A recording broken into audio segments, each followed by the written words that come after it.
You are able to see the screen, right? Yes, sir. Okay. So anyway, we will start. Let others join later. Okay. So now I see. So last class, we have started discussing the spectral element method.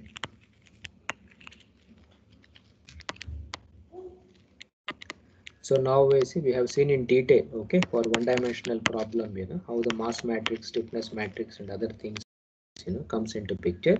So the main difference is between spectral element and FEM, say, okay. So the most important thing is this GLL quadrature. So although it is, little, in terms of accuracy or efficiency, say, okay, the error, if you see accuracy here, so GLL quadrature is less accurate, okay, so compared to this Gaussian quadrature, because we have fixed the two end points, whereas in Gaussian quadrature, we treat these points as also unknowns and the weights also. So in GLL quadrature, so we have treated this, the end points as fixed, so there is a problem, but this makes the mass matrix, say, the diagonal. But of course, mass matrix doesn't become a diagonal just because of GLL quadrature. So the collocation points, okay, so the collocation points where you are interpolating the function, so these collocation points and GLL points, all of them coincide with each other actually, okay, so they are all same. So so two conditions are there. One is the collocation points, the GLL points, they are coinciding, and then you are using this GLL quadrature, so automatically the mass matrix becomes diagonal. So which is the main advantage in spectral element in computations, okay. So last class we also started looking in 3 dimensions, what happens. So our equation, I think we already wrote the weak form, say. So the weak form, the integral weak form we have written. So we wrote, I think I am writing this.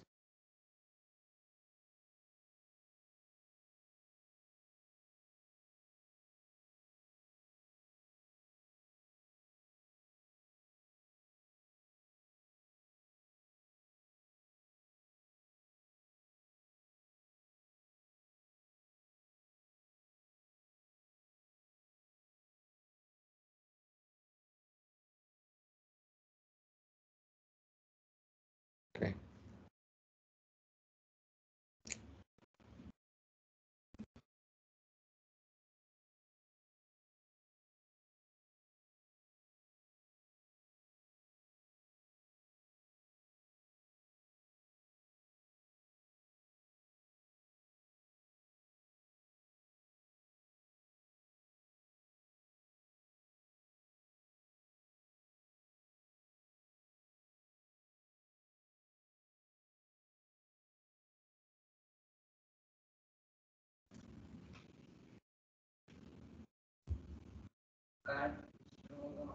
You are able to hear now?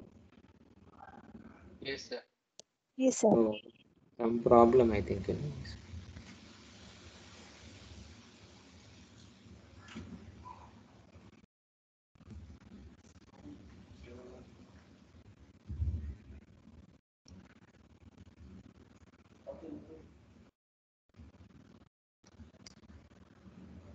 So you are able to see right now.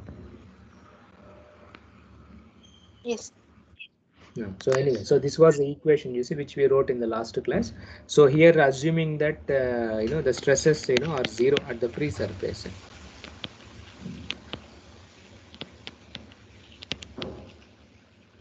Okay.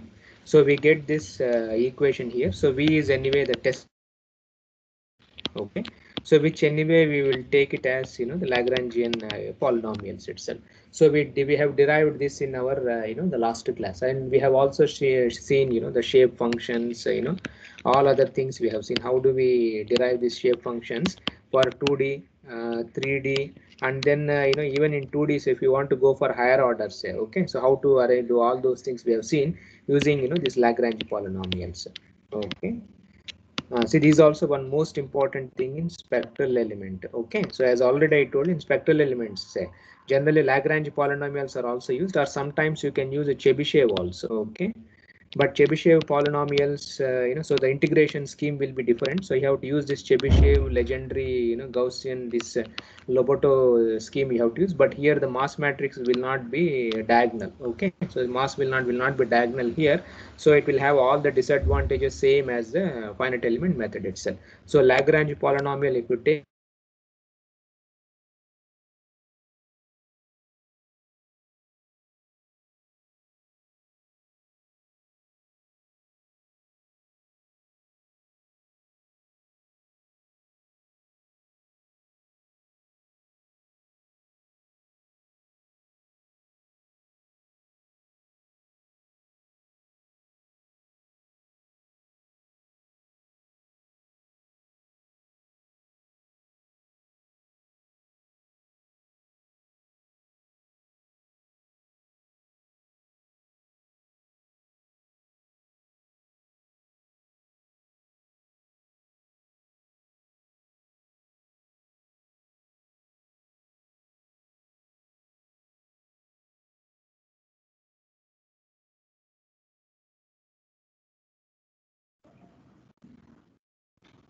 you are able to hear now. Yes, sir. I think some because of cyclone, no, our Wi-Fi is fluctuating like anything. So anyway, so this we have seen in our last class. Okay, so now the mass matrix, I think we already derived in our last class. So that was this integral. Okay, so x so multiplied by v of x, which is our test function, then u double dot of x is dx. Okay, so by substituting all those things we have seen.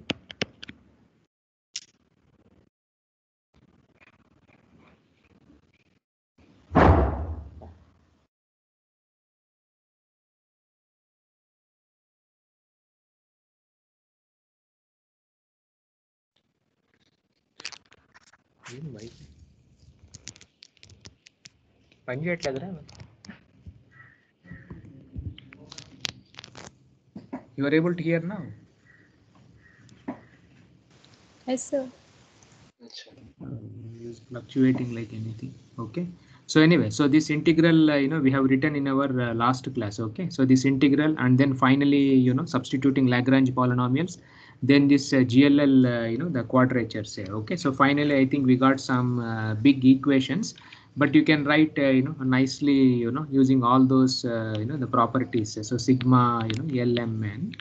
Okay, is equal to 0 capital N, so u double dot. Okay, so you substitute all those parameters, and then finally say, so you get some big expressions. Okay, so I j k is equal to 0 to n, then we have r s t is equal to 0 to n. Okay, so some big expressions we got. So if you write nicely all of them, so they look something like this.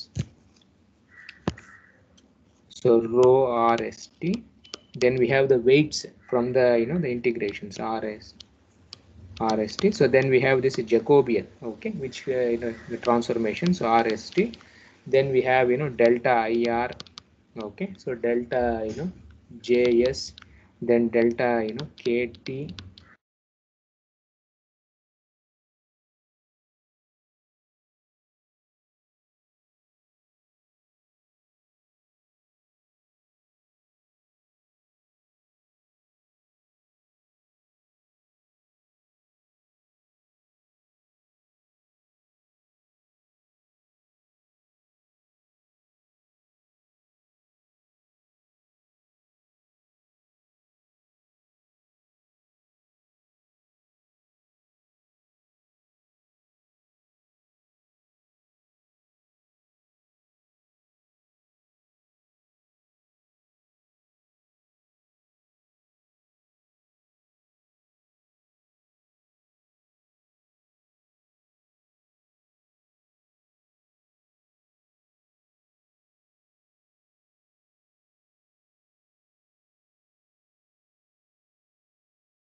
You are able to hear now?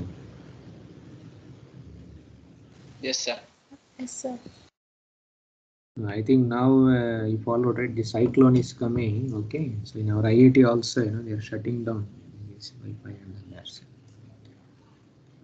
So anyway, so I will maybe, I don't know how much we can continue.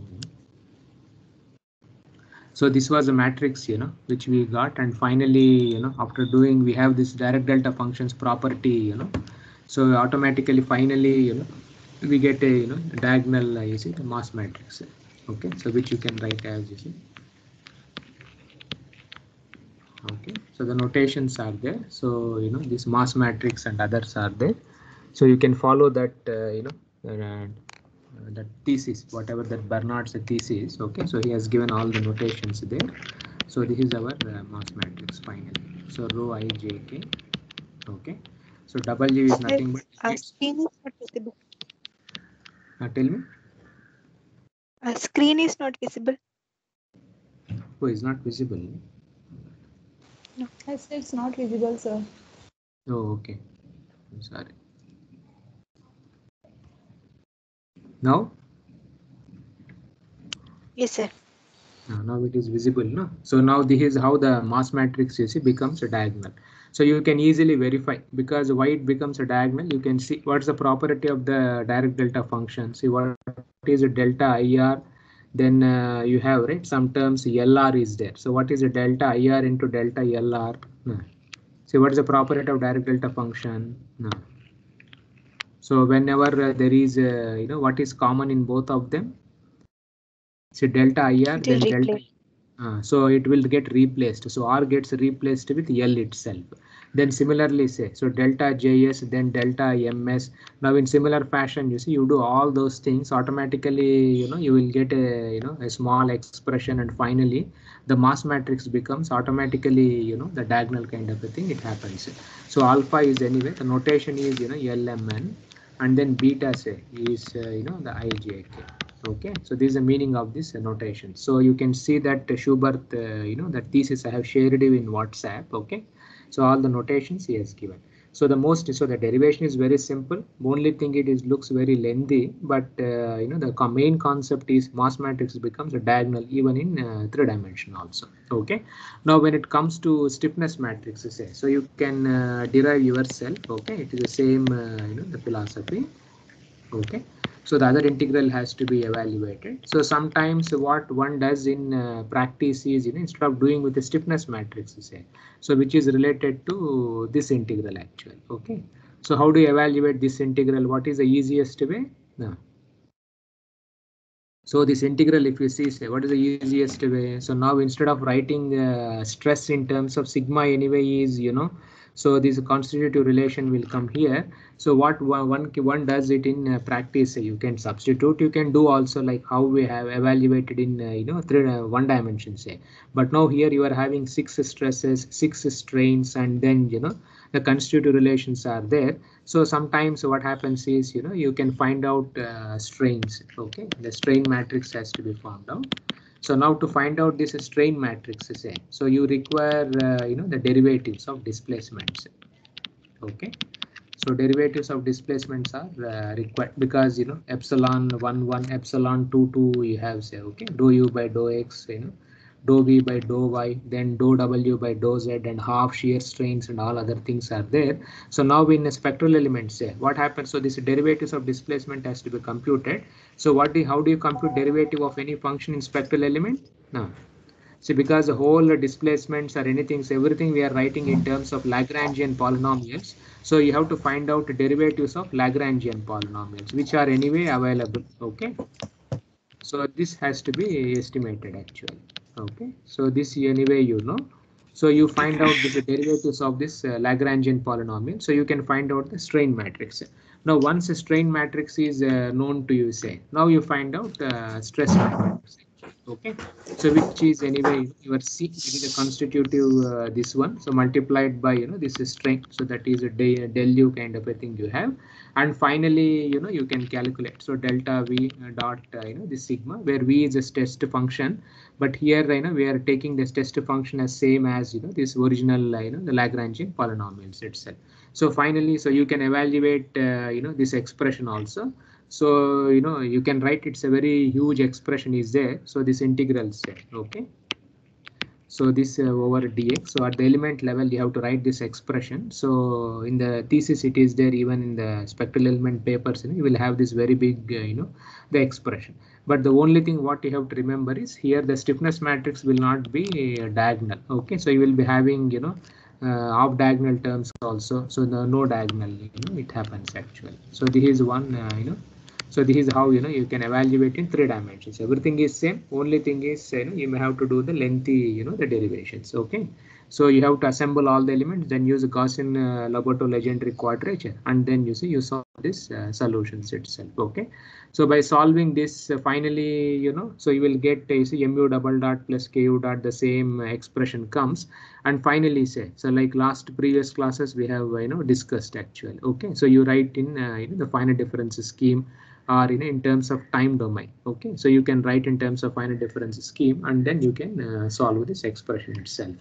So this is our how you solve, like you see we already wrote u of ti plus 1 say. Okay, so delta t square, so mass inverse you have, then of course you have total this one plus 2 times u of ti minus u ti minus 1. Okay, so use it in a central difference scheme. So the greatest advantage what we have is, so our this matrix is say, so this the mass matrix basically, so this is a diagonal here, so the inverse becomes very straightforward. So so it is very easy to solve this system. Okay, so this is how you solve it in the spectral elements. Okay, but only thing you please remember, so spectral element means no difference between FEM and spectrum, both of them are same. Only thing is the collocation points and the GLL points are same, and we use this GLL quadrature, so the mass matrix becomes a diagonal. So automatically we will have the computation or the simulations becomes very easy. And apart from that, the parallel computing say it is very easy actually in such the parallel computing. So because of diagonal mass matrix, so parallel computation becomes very easy compared to finite elements and others. Now, what is the major limitations, or what is that you can observe from SpecFEM and FEM? No. So now in the SpecFEM say, if you want to increase the order of the polynomial, so if we are having an element say, okay, so this is let us say one element. So now if you want to interpolate a 4th degree polynomial, or if you want to increase the number of nodes, what happens in SpecFEM? No. So if you want to increase the number of nodes, so what happens? So if you in a single element say, if for any given element, so if you want to increase the order of the this one say, so what happens, our nodes also it increases actually. Okay, so more number of nodes, the order of the polynomial also increases. So what's the problem with higher order polynomials? Now what's the main problem with higher orders? Say like 10th order polynomial, or if you go for 8th order polynomial, higher order polynomials, so what happens? What's the main disadvantage with them? No. You see what's the main disadvantage of these higher order polynomials? So we need more number of equations. No, more number of equations, that is for the entirely different. Okay, so that is a different issue that anyway computer is going to handle. But what is the key? If you keep on increasing the higher order polynomials, now what happens? See, suppose if I take 4th order, okay, then I take 6th order polynomials, which will give you more accurate results. 4th or 6th order, if you increase the order of the polynomial, what happens? No. So you have a finite element. First, you approximate your displacement in an element by a linear function, okay, as a straight line say. So this is one this thing. Now, if you go for a quadratic kind of a thing, then if you go for a cubic formulation say, now what happens to accuracy as increase the order of the polynomial? So if you increase the order of the polynomial, what happens to accuracy? Accuracy increases or decreases?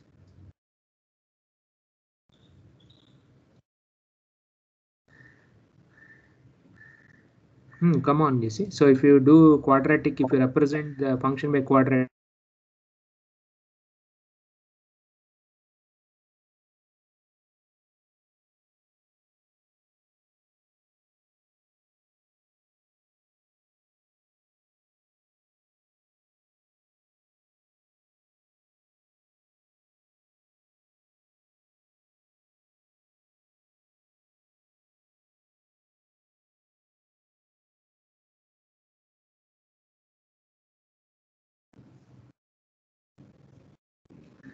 you are able to hear now. Yes, sir. Now tell me. So now if you increase order of the polynomial, so what happens to the accuracy? See, you can represent in any element, say. So the displacement field, if you represent as a linear or a quadratic, so if you represent as a linear, 2 points are required. If you represent as a quadratic, say, apart from the end nodes, you should have one more node here. Cubic means, you should have more number of nodes. So now what is happening as increase the more number of nodes, say. So what happens to accuracy? So Increases. Accuracy increases. So, but what is the negative thing by increasing the number of nodes? See, suppose I represent this function by 10 nodes actually. Okay, so 10 nodes are there. Say now accuracy obviously will be increasing. But what is the negative thing with this one? No. Now, what is the negative thing with this one? See, more number of nodes means more accuracy. But what happens if you are more number of 10 degrees, say? So then what type of polynomial you can fit for 10 nodes? No. See, with the 2 points you can fit a straight line. Okay. So with the 10 points, say, so you can fit something like you say 11th order polynomial. So what happens for the higher order polynomials? What's the main negative thing with higher order polynomials? See, what's the main negative thing with higher order polynomials? If you plot a higher order polynomial, now what happens, how it will look like?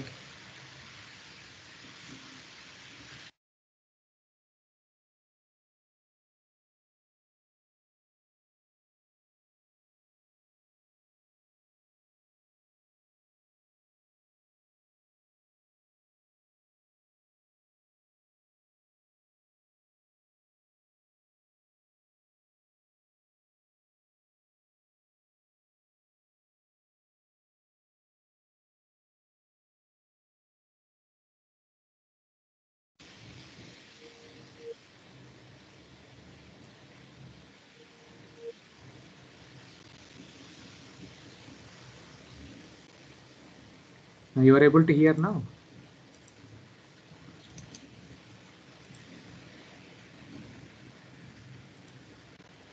Yes, You sir. are able to hear? See, anyway, I think now Wi-Fi is going. Okay, I think cyclone is coming. Maybe is it? The heavy rain has started. So anyway, so we'll close quickly also. So now if increase order of the polynomial, what happens? So accuracy will increases. Okay, but the problem with higher order polynomials is they will have more oscillations actually. Okay. Followed, so there will be more number of the oscillations will be there. See, like for example, I will have a straight line like this, but if I fit some other curve you followed, right, it will be like this. Now if I fit some other higher order polynomials, say, okay, so it will be like this. So now when oscillations are more, what happens at this point?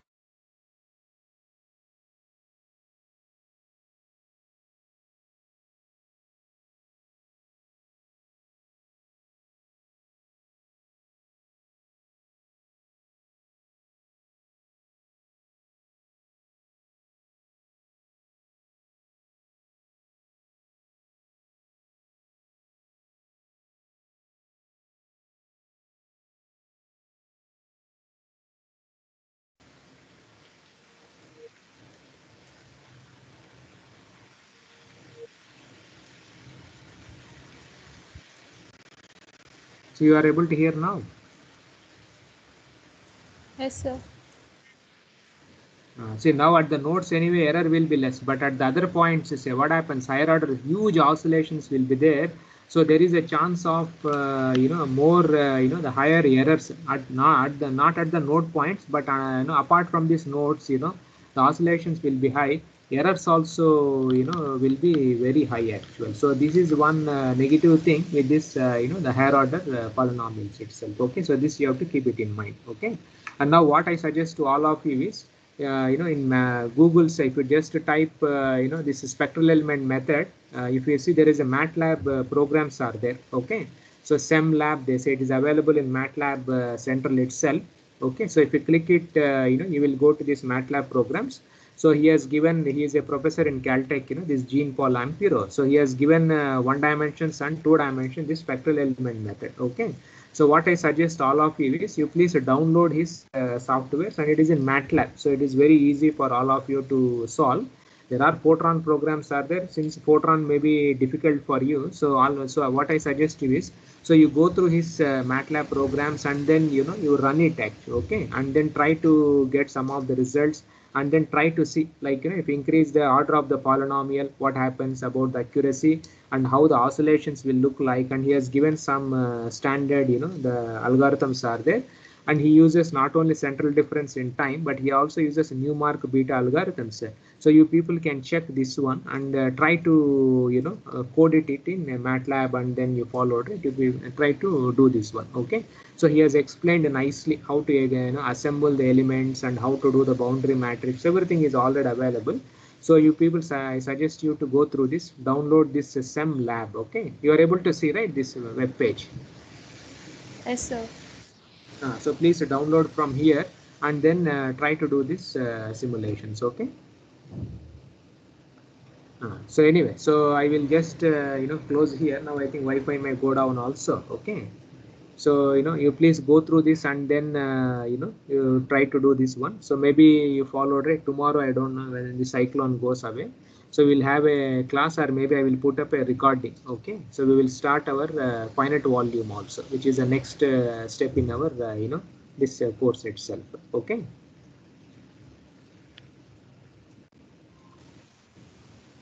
Thank you, sir.